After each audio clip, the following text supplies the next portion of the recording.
Hello YouTube, my name is Venator, and in today's video, we're mixing things up. I'm bringing you guys my first live commentary, and for a couple of reasons. First off, we have recently just crossed 3,000 subscribers, so thank you guys so much for that. That is incredible, and I cannot believe how far we've come since I started this channel. Now, another reason, well, we've had a huge influx of new players, so I figured what better way to celebrate this than with a new beginner's guide, and I figured the live style would be perfect for it. The first thing we're going to do is cover a lot of my most frequently asked questions, and then we will do a map breakdown. And then after that, we'll come back to this and we're going to go through a couple very important things and probably the most asked question I get. So I hope you guys enjoy this live gameplay and new beginner's guide.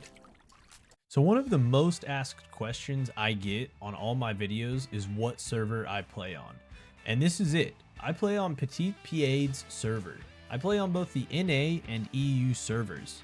And a follow-up on a lot of the videos I get are, okay, I've joined the server, but Deinosuchus and Tyrannosaurus are locked. How do I play them? So I'll explain that a little bit. So Petites has a population control. So when you come into the game, and if you go to the public alerts NA channel, you will see all these dinos being enabled and disabled. That is all based off of the game inspector. So see right now, while I'm recording this, there's a severe sandstorm. So you can't really see this info right now. So if we go up to the EU channel, all this information right here is delayed by 2 hours, I think. But if you go down here, you'll find a section that says real-time biomass. So what this can tell you is what species are currently overpopulated. So if it's red, it's overpopulated. If it's blue, it's in a healthy population status. It's pretty straightforward. Dino and Rex, they're overpopulated right now, so the spawns are disabled. How do you get a Deinosuchus spawn? Well, if you're a Patreon tier 4 or tier 5 supporter, they have the ability to unlock it. So if you're one of those, you can unlock it for yourself. Or you can wait for a person that has that status to unlock it, or wait for the bar to drop. As for Tyrannosaurus, well, Apexes, Rex, and Trike cannot be unlocked by Patreon. The only way those unlock is when this bar gets blue. Now, there are some caveats. The calculation for that isn't really known. Only Poutine knows that, as far as I know. But I do know that adults and prime elders carry a heavier weight. So if you go to the real-time adult, it is still overpopulated, and if you go to the real-time prime elder, it is also has several on. I don't know the exact numbers, but you can kind of surmise what one of each species is when you get it. Like here, this is probably 2 prime Triceratops. This is probably 3 prime Tyrannosaurs, or maybe 4. So if all these primes log out, then this Rex bar will probably turn blue, and then the spawn would open. As you see, Triceratops opened not too long ago from when I was recording this. So that's pretty much how the Petite server and the population control works. I personally really like population control, and that's one of the main reasons I stick with this server. The next thing we're going to talk about is the map. So I use the map on volnona.com. Now, when you load up this website, you're going to see that the map is on Riparia. I don't even know what that is or what game that is for. Now this part, you can just hit close, and you're going to want to hit this drop down, and then you're going to go to Gateway version 0.21 or whatever is most up to date if you're watching this after a new update drops. But essentially they keep this up to date. So this is the map that I use for the Isle. So when you load this up, you'll see the entire map and all the names. This is where I get all of my call outs. Now, I get a lot of questions that are, where are the migration zones? Where are the patrol zones? Where are the sanctuaries? If you go over here to this section for map data, you can click on sanctuary, patrol zone, and migration zone. Now, these are rough guesstimates based off of what people have found in game. And typically, as a dino, you're going to want to make your way through some of these. Now, I always go from, say, if I spawn in water access, I will make my way down Delta, either side of one of these channels, and see you'll hit one migration zone, you'll hit 1, 2, 3, 4 patrol zones just going through Delta. Then you can come down the swamp and hit a few more, hit the next migration zone in swamps, and then there's a sanctuary. That can be a typical dino route. Now, obviously there are 4 different spawns. If I spawn in North Lake, I'm probably going to do the same thing, come all the way down, make my way through Delta, and end up in swamps. If you spawn in swamps, great. You can just head to this sanctuary, hit it real quick. If you get lucky with food, you can hang out in swamps for as long as you want. Now, if you get an East Lake spawn, this is quickly turned into one of my favorite spawns because it has a sanctuary right here and you're cut off from the rest of the map. So not a lot of other large dinos tend to make their way here. Occasionally you will have some that will swim up from the estuary, make their way all the way up the coast, and then you can either walk up from right here all the way through the gate, or you can come over here and walk west and get into the East Lake area. So now we're going to talk about the hotspots. The Deinosuchus hotspots are areas where there's either a lot of prey or a lot of other dinos, which is a result of a lot of prey. The number one hotspot that you guys see me talk about is Highland Lake. For as long as I've played the game, Highland Lake on Petites is essentially the Deinosuchus Thunderdome. If you're a full prime dino, this is where you're going to go if you have a duo and want to fight. Or at least that's how I was kind of brought up in the game, and that's how I've always treated it. Now another hotspot, West Rail Pond. You guys have seen me play there a lot. Another hotspot used to be South Plains, now not so much. Another hotspot, and where I try and avoid if I'm anywhere from a ton to 8 tons, is the Delta. This is what I call the Bridge of Death. This area has a ton of dino pairs that just patrol and will kill any other dino on site. But you have to make your way through there. So knowing how to traverse the map is something we're going to go over here in a little bit, but you got to be careful going through this spot. Don't go to Highland Lake unless you're over 10.5 tons. Don't go to West Rail Pond unless you're over 10.5 tons. Don't go, let's see, where else should you not go? Well, those are the 2 main spots. And you have to realize that you can run into a full dino anywhere. You could spawn in water access and get killed on the spawn. You could be at a half population server playing as safe as you want or as safe as you can, and you could come across a bigger dino in swamps. There's really no guarantee that you're not going to run into a bigger dino other than the East Lake area. And that's actually not even true. You could just run into another dino that logs in there that happened to be growing and is bigger than you, grabs you and kills you.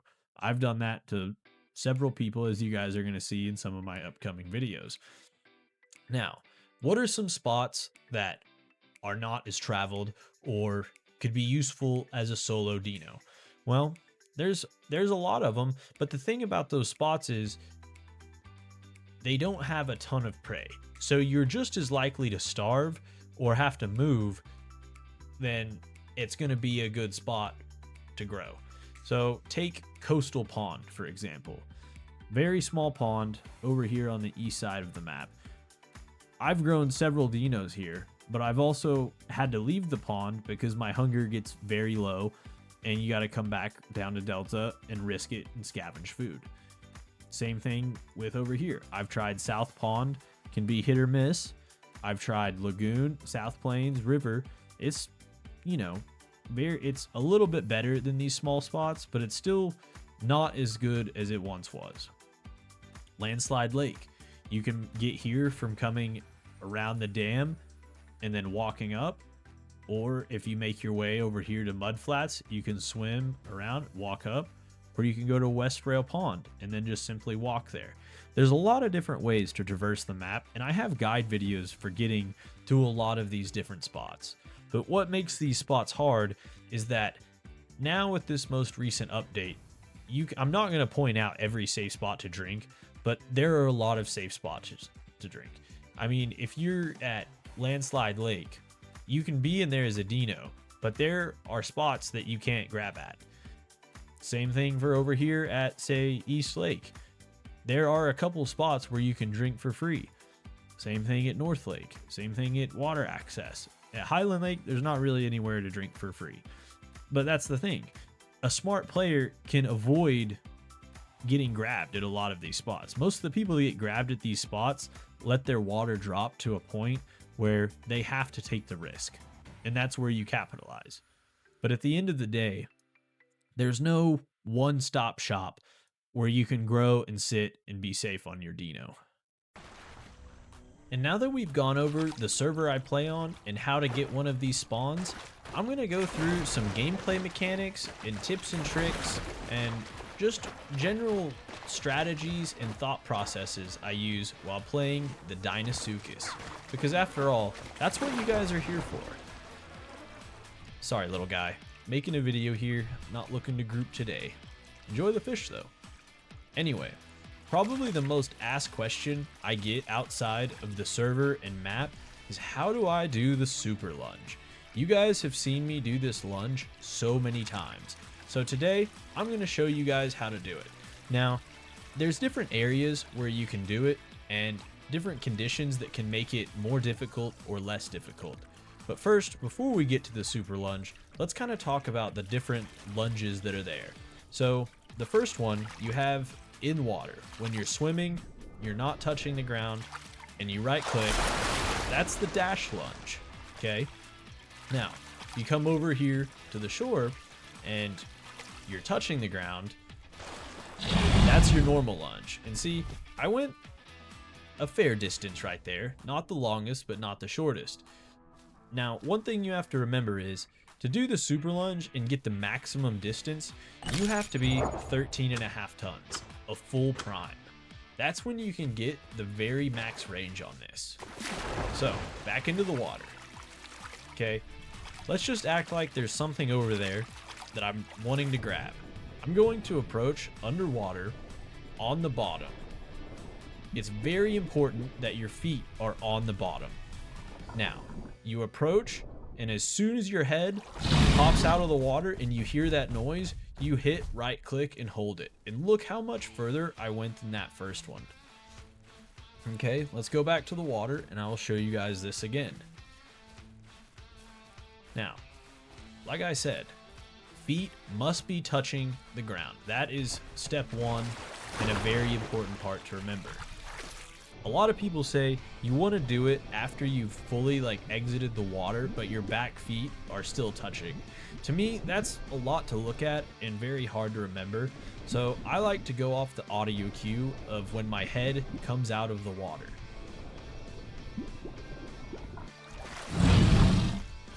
See, not as good of a lunge. I didn't really get it. I was a little bit late with the audio cue right there and hit it a tad late. It takes some practice, and this is what a lot of people don't really do. Yes, if you don't want to do this live on the croc you're growing, I understand. I'm playing right now on the EU server, and the servers at this time have been down for a while, so there's not a ton of people in here. But I could still easily get jumped at any point while I'm doing this, which would be very unfortunate. But back to the lunge. When you hear that cue, that audio cue of your head coming out of the water, that's when you do it. Right there when I heard that cue, I hit right mouse button and you do the super lunge. So we're going to take a quick break right here. I'm going to let my stamina come back and then we'll be back. Alright, so we're back. Stamina has recharged a little bit. I'm going to do a few more lunges just to show you guys. So again, underwater, and you don't even have to be holding shift. As soon as you hear that cue, okay, well, that wasn't a good one. Didn't do it. See, even I mess up. You don't get every one of them. So see right there? Got it. Still went far, and I wasn't holding shift. I, however, do find that it is easier to do when you are holding shift and kind of gliding on the bottom.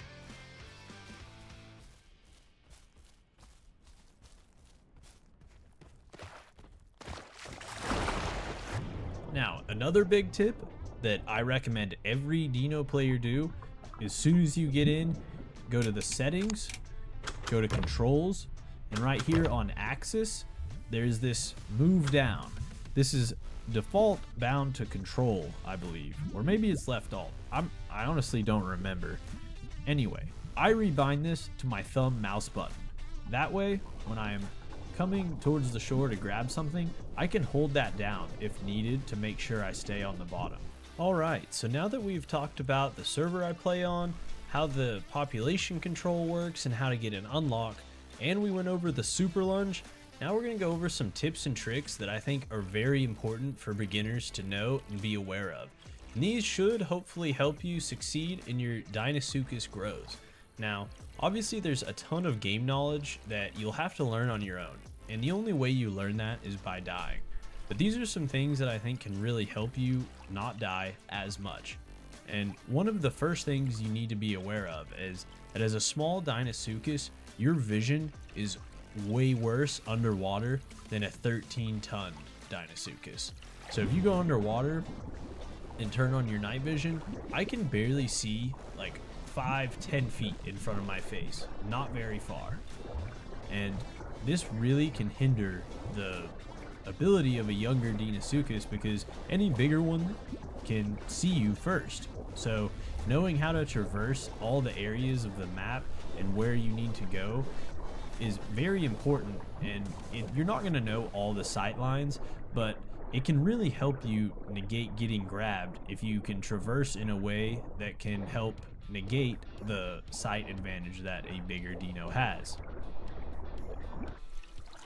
So look at the difference in that night vision.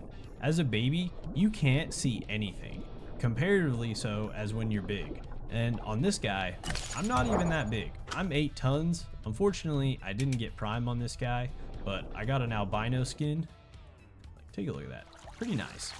So I'm gonna finish this guy out, and then I'll probably store him and sell it for the coins. Anyway, another big tip, traversing the map. So I'm in Eastlake, so this isn't gonna be the best example of going down Delta, but the premise remains the same. You wanna crawl on the bottom. I see too many crocs swimming either at water level like this so they can look above the surface. If you're swimming like this, where you can see above the surface, you're not really worried about your most potent threat, and that's other dinos. Another dino, if you come heads up with him this close, well, you're too late. It's too late. You're gonna get grabbed. There's nothing you can do to get away from a 13.5-ton dino if you get in the vicinity of one, like in this area. The only chance I would have is if I got lucky and he was out of stam or half on stam and I was full on stam, and I could run up all the way on the shore and hope that he doesn't just try and chase me and walk me down. But he has a faster walking speed if he's 13.5 tons and you're 8 tons. And if you watched my how to grow video, you're gonna know that the growing time to go from 8 tons to 13.5 tons is 12 hours approximately. I haven't done the exact time, but it pretty much comes down to about 2 hours for every ton you put on. And that's a long time. So that's a long time that you're exposed and can you just get grabbed, and all the work you put in is just gone. So how do we avoid this? Well, by playing very safe. In Eastlake, you can get away with it more because you're probably not going to run into a ton of other large dinos here, like I said in the map breakdown, but you never know. So how vigilant you play is obviously it's up to you. I play like this pretty much all the way up until I'm 8 tons. If I'm in Delta, I'm going to be traveling down Delta like this the entire time, all the way up until I'm 10.5 tons. And even then, after 10.5 tons, I still might play like this because there's a big difference in 13.5 versus 10.5.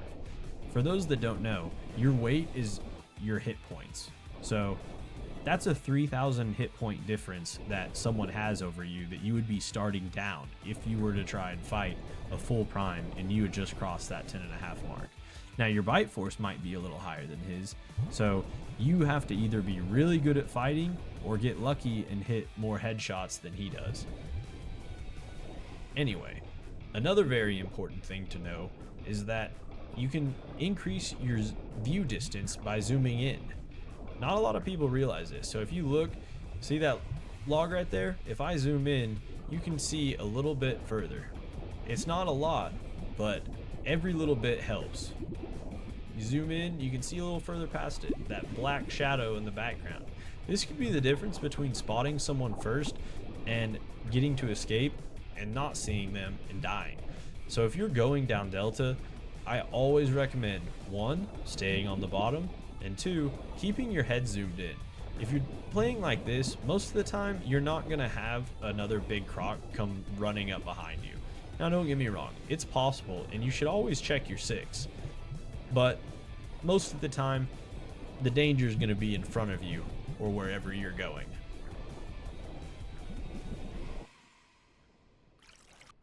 Another important tip is to know how to lessen your audio cues.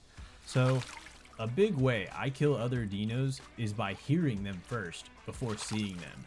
So if you find something, like I found this Beppy drop right here, if you're trying to eat it and not make as much noise, either there's prey around or you don't want to be heard by another dino, then you just hold E to eat and go down at the same time. And you finish the eating animation underwater so you don't make a noise. There's also another trick to entering and exiting the water. So if you just, man, look at that rubber band. If you come out of the water like this, see, you make that big noise. Same thing going in. You make a big splash just walking into the water. Okay, you can hear that. Someone could hear that over there and then know that I either logged in or that there's another croc here with them. So how do you avoid that? Well, if you hit Z, see how quiet that was? You can Z walk in and out of the water. Now when you get really big, sometimes you have to wiggle walk to get back in the water. But if you just Z walk and you're this size, see how quiet that was? There's actually something around me right there. Here in the bushes. Let's see if we can get a kill right here.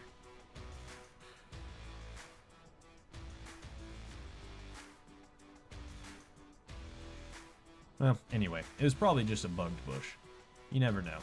East Lake's very hit or miss with prey, so growing here, even though it's turned into probably my favorite spot to grow, it's very hit or miss with the prey. And I see a lot of people, another big tip that a lot of people have problems with is starvation. So, oh, what did I say? I did hear something.